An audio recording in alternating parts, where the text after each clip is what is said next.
नमस्कार, आपका स्वागत है इंडिया टीवी डिजिटल में।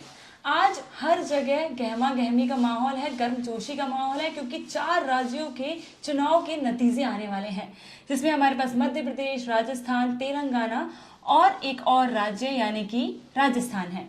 अब हमारे लिए सबसे ज़्यादा दिमाग में ये चीज़ें चल रही है कि कहाँ पे कौन सी सरकार बनेगी, किस पार्टी की जीत होगी, कहाँ पे रुझान ज़्यादा है, एग्जिट पोल से कितना जो आज का रिजल्ट है वो मैच करेगा, कितने उम्मीदवार आगे हैं और जो कौन से ऐसे चेहरे हैं जो बड़े चेहरे हैं और क्या वो अपने अपने राज्यों में जीत हासिल करेंगे और अपनी पार्टी को जीत दिला पाएंगे। तो हमारे साथ मौजूद हैं भावेश झा सर।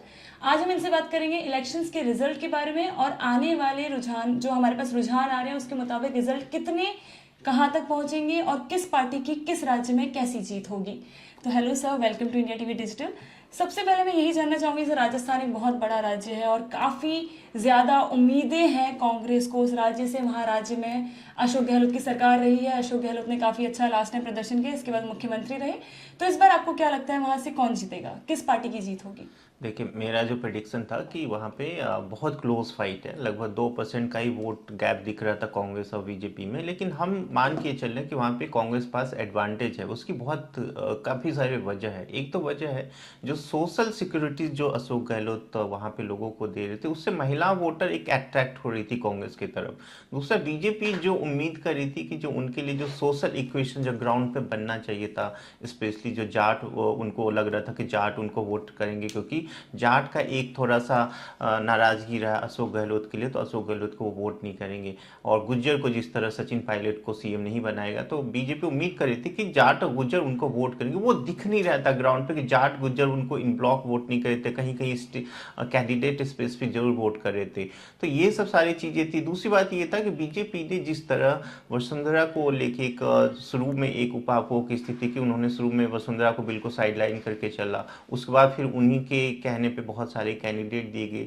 तो एक तरह का जो ये कंफ्यूजन की स्थिति थी, जिसके वजह से देखिए राजस्थान में कि जो जो इलेक्टोरल हिस्ट्री उसमें ये 5 साल के बाद चुनाव जो सरकारें बदल जाया करती थी, लेकिन पहली बार एक ऐसा बीजेपी का टर्म था, बीजेपी को जीतना चाहिए था। 2-3 महीने पहले बीजेपी बड़ी जीत की ओर बढ़ रही थी, लेकिन एक अच्छी खासी जो जहां पे बीजेपी जीत सकती थी, उस चुनाव को बीजेपी ने अपने जो कहते हैं ना इलेक्शन फेल्योर के वजह से, जो मैकेनिज्म फेल्योर की वजह से यहाँ पे अपने आप को फंसा लिया है। और मुझे लगे लास्ट तक हो सकता है 1-2 सीटों से बीजेपी आगे निकल जाए, कांग्रेस निकल, लेकिन बहुत क्लोज फाइट है। अभी इसको देखने की होगी कि अभी तो बहुत शुरुआती रुझान है, 2 घंटे का ही अभी काउंटिंग हुआ है, तो अभी देखना पड़ेगा कि कहा जाएगा। वहाँ पे एक जो अदर्स है वो बहुत बड़ा फैक्टर है। लगभग हर डिस्ट्रिक्ट में आप जाओ तो 1 से 2 अदर्स है, जिसमें इंडिपेंडेंट है, छोटी पार्टियां है, उनको बढ़त मिलती जुड़ा। वो जो अदर्स है वो बहुत बड़ी फैक्टर है कि वो स्पेशली नुकसान किसको पहुंचा रहे हैं। हमारा आकलन यही था कि वो जो जितने भी अदर्स थे उसमें सबसे ज्यादा नुकसान बीजेपी को उससे ज्यादा हो रहा था, इसीलिए एक एडवांटेज कांग्रेस वहां जरूर दिख रहा है। हालांकि अभी ये शुरुआती रुझान है जिसमें बीजेपी बढ़त बनाए जरूर है, लेकिन देखते हैं अभी आगे क्या होता है। तो जैसे कि आपने मुझे बताया कि बीजेपी ने वसुंधरा राजे को जो है आगे अपना चेहरा बनाया। अब हम ये जानना चाह रहे हैं, क्या वसुंधरा राजे को चेहरा बनाना या फिर वसुंधरा राजे को आगे करना बीजेपी के लिए एक ड्रॉबैक था इस चुनाव में? नहीं, एक कंफ्यूजन की स्थिति जो कहते हैं ना, शुरू में उन्होंने वसुंधरा चेहरे क्लियर नहीं किए अपने। एग्जैक्टली उन्होंने वसुंधरा को शुरू से आगे नहीं किया। आपके पास वसुंधरा ही तो जननेता है वहां पे। बाकी आपने 5 साल पहले से कोशिश जरूर किया था कि सतीश पूनिया को आगे किया, गजेंद्र सिंह शेखावत को आगे किया, लेकिन ये सब जननेता नहीं है। ये सब ऑर्गेनाइजेशन के लिए अच्छे हो सकते हैं, लेकिन जननेता नहीं है। उनके नाम पे वोटर्स अट्रैक्ट नहीं होंगे। आपको वोटर्स उन्हीं के नाम से अट्रैक्ट होंगे जिन्होंने ग्राउंड पे इतने सालों से काम किया। 20 साल से वसुंधरा राजे ही वहां पे फेस थी, तो उनको आगे आपको करना था तो शुरू से करना चाहिए था। और यदि आपने नहीं किया तो आपको फिर गैलेक्सी ऑफ लीडर के साथ ही आपको चुनाव में जाना चाहिए था। मध्य प्रदेश में आप देखें, मध्य प्रदेश में उन्होंने शिवराज सिंह चौहान को डिक्लेयर नहीं किया, लेकिन तब भी बीजेपी वहां पे बहुत बड़ी जीत की तरफ बढ़ रही है। तो मध्य प्रदेश में जो बीजेपी अच्छा जो चुनाव जो लड़ रही है, जहां पे बहुत एक श्योर एंड सर्टेन विन दिख रही थी कांग्रेस के लिए, वहां पे बीजेपी अपने इलेक्शन के जो कहते हैं ना कि इलेक्शन मशीन है बीजेपी की, उसके बल पे यहाँ चुनाव जीतती है। लेकिन वही जहां पे राजस्थान में उनके लिए लग रहा था कि इजी चुनाव हो सकता है, जीत सकते हैं, वहां पे वो अपने आप को फंसा लिया है। अब ये तो होगी राजस्थान की बात। राजस्थान में जैसे हमने बात कर ली कि कांग्रेस और बीजेपी में किस तरह की स्थिति हो रही है, अब तेलंगाना की बात कर लेते हैं। तेलंगाना को लेकर राहुल गांधी बहुत ज़्यादा एश्योर थे कि यहाँ से हमारी ही जीत होगी, बल्कि तेलंगाना में हमेशा से बीआरएस जो है उन्होंने काफ़ी हद तक हर चुनाव में, जितनी बार भी चुनाव में उन्होंने ही जीत हासिल की है। तो आपको क्या लगता है इस बार क्या कांग्रेस वहाँ से जीत दर्ज करेगी बीआरएस को पछाड़ के?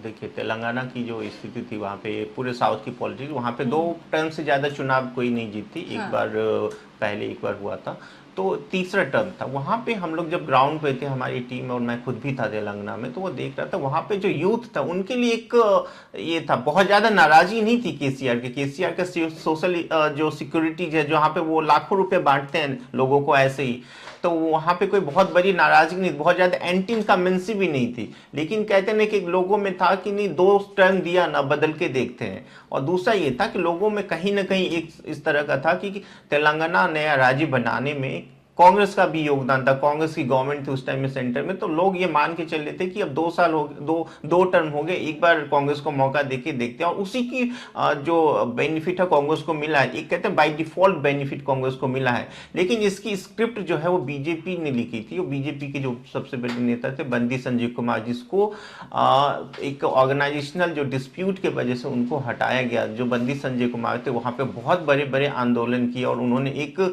यूथ में लेके बहुत नाराजगी जाहिर की वहाँ पे केसीआर को लेके।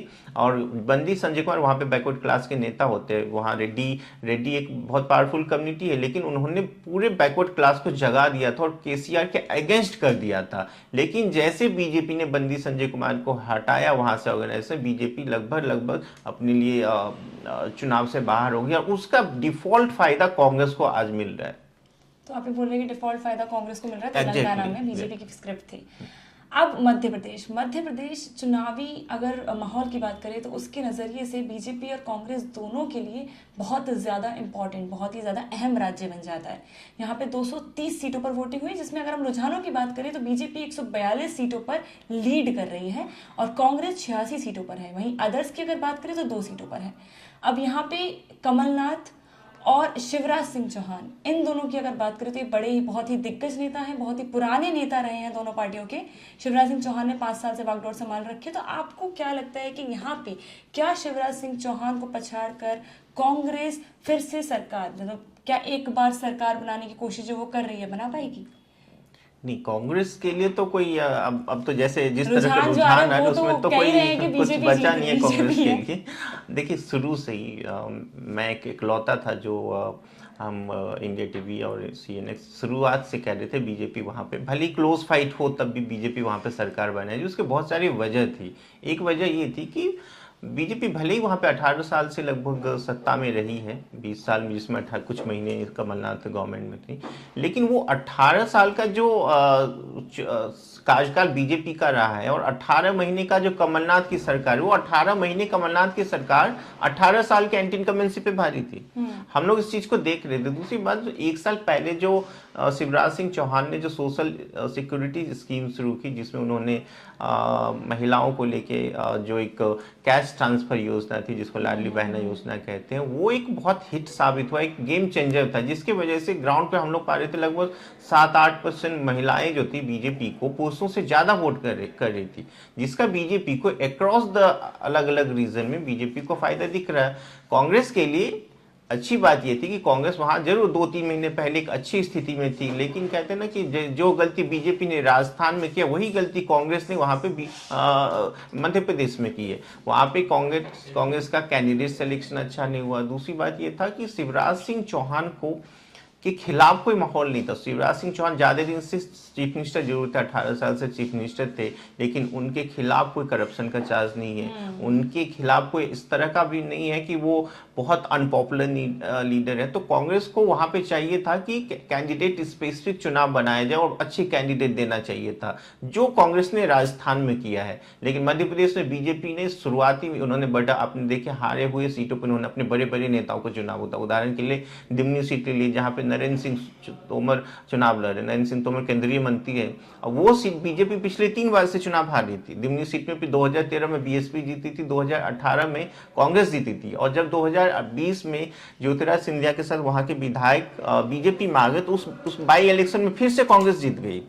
तो उस सीट पे उन्होंने अपने अपने बड़े नेता को कैसे बड़े नेता को उतारा और उन्होंने एक चैलेंज की तरह मध्य प्रदेश चुनाव को बीजेपी ने लड़ा और जिन जिन बड़े नेता को उन्होंने वहां पे उतारा वो अपने अपने सीट को तो जीत ही रहे हैं लेकिन अब उस इलाके में एक प्रभाव छोड़ रहे जिसकी वजह से बीजेपी को अच्छी खासी बढ़त दिख रही है और आप देखेंगे बीजेपी एक लैंडस्लाइड विक्ट्री की तरफ बढ़ी है। जो हमारा प्रिडिक्शन था 140 से 159 और मेरे ख्याल से ये लगभग उसी की दिशा में है।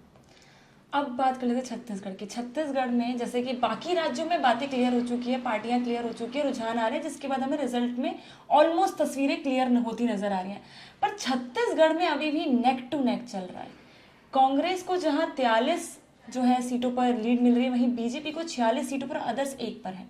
तो आप इस मुद्दे पे क्या कहेंगे? यहाँ पे किस पार्टी की ज्यादा पहुंच है, ज्यादा पकड़ है और कौन सी पार्टी यहाँ सरकार बना सकती है इस बार?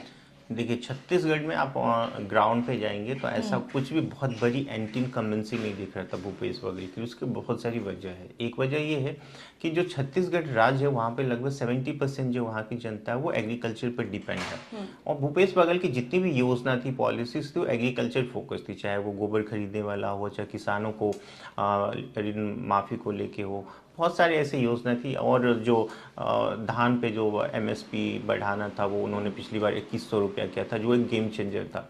बीजेपी यहाँ पे क्या कोशिश की थी, उन्होंने फर्स्ट राउंड जो फर्स्ट फेज का चुनाव था उससे पहले उन्होंने एक स्कीम अनाउंस किया था। इस 2 स्कीमें स्पेशली, एक तो महतारी बंधन योजना, जैसे मध्य प्रदेश में लाडली बहना योजना थी, उसी तरह का वहाँ पे ये योजना महतारी बंधन योजना। उसमें उन्होंने क्या किया था कि महिलाओं से फॉर्म भरवाया था कि हम सरकार में आएंगे तो आपको कैश ट्रांसफर करेंगे।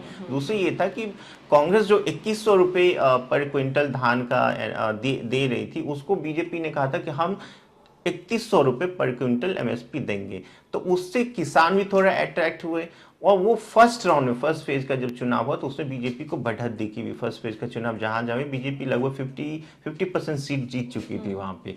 ये चीजें कांग्रेस को क्लिक किया। उन्होंने उसी तरह का स्कीम, जैसे कि उसके बाद उनका जो मैनिफेस्टो है, उन्होंने भूपेश बघेल ने खुद दिवाली के दिन ये अनाउंस किया था कि जो स्कीम का नाम मुझे याद नहीं, लेकिन उन्होंने भी कहा था कि जब हमारी सरकार फिर से दोबारा चुन के आएगी तो हम महिलाओं को 15,000 रुपये साल में ट्रांसफर करेंगे।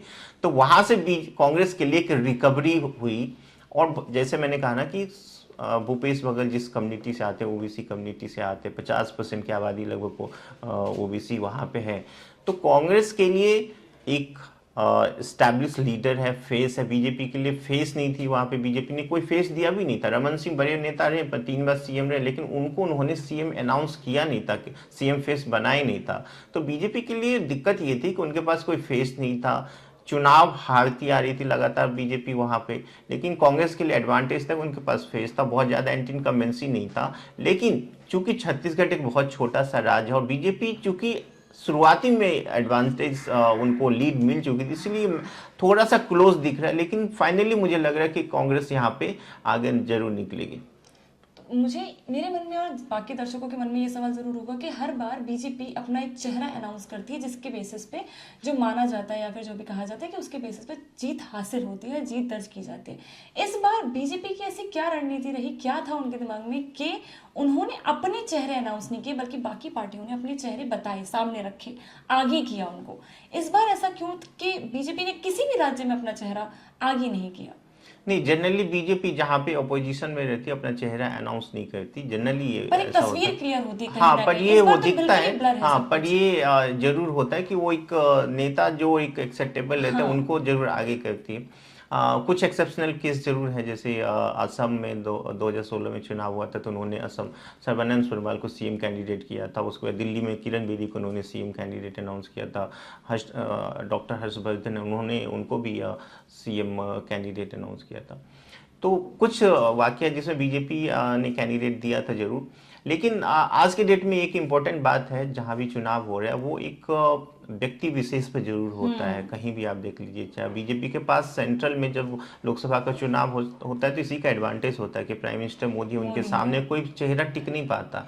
तो वो चीज़ें बीजेपी को सोचना जरूर पड़ेगा कि आपको राज्यों में जाके आप जब सिर्फ प्राइम मिनिस्टर मोदी के फेस पे चुनाव लड़ते हो तो उसी का नतीजा कि कई जगह आप चुनाव हारते भी हो। जहाँ पे कई जगह जैसे कर्नाटक कर्नाटका में उनके पास बड़े फेस थे, BS येदियुरप्पा को यदि नहीं हटाए होते तो शायद बीजेपी वहाँ चुनाव जीत सकती थी। उसी तरह जैसे शिवराज सिंह चौहान यहाँ पे, शिवराज सिंह चौहान की हमें ये नहीं भूलना चाहिए कि मध्य प्रदेश में भले ही शिवराज सिंह चौहान को उन्होंने फेस डिक्लेयर नहीं किया था, लेकिन CM होते, सिटिंग CM थे, और उन्होंने पूरे राज्यों में इतना प्रचार किया, इतना अपने कंधों पे चुनाव लिया, आज उसी का नतीजा है। लेकिन दूसरे राज्यों में भी आपको एक कंफ्यूजन की स्थिति नहीं रखना चाहिए था, आपको कोई ना कोई फेस जरूर देना चाहिए था, जिसकी वजह से बीजेपी कुछ न कुछ कमी जरूर रह गई है इन राज्यों में, स्पेशली छत्तीसगढ़ और राजस्थान में कुछ हद तक। हालांकि राजस्थान का चुनाव अभी बहुत क्लोज है, तो हमें देखना पड़ेगा कि ये फाइनली टैली किया जाता है। लेकिन जो एक हिस्टोरिकल डेटा रहा है राजस्थान का, बीजेपी जब भी वहाँ चुनाव जीतती है तो बड़ी जीत लेके आती है, और कांग्रेस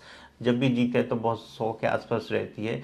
तो वो चीज़ें ना हो कि इस बार ये दिख रहा है कि यदि बीजेपी वहाँ जीतेगी भी तो बहुत लो मार्जिन रहेगी, बहुत लगभग 100 के आसपास ही रहेगी, 105 ऐसे इस तरह की रहेगी। हालांकि अभी ये देखना दिलचस्प होगा कि जो 15-20 जो इंडिपेंडेंट या अदर्स जीत रहे हैं उनका क्या रोल होगा, वो किस पार्टी को ज़्यादा नुकसान पहुंचा रहे हैं। फिलहाल जो अभी दिख रहा है वही कि बीजेपी थोड़ी आगे जरूर दिख रही है, लेकिन अभी देखना होगा आगे क्या होता है।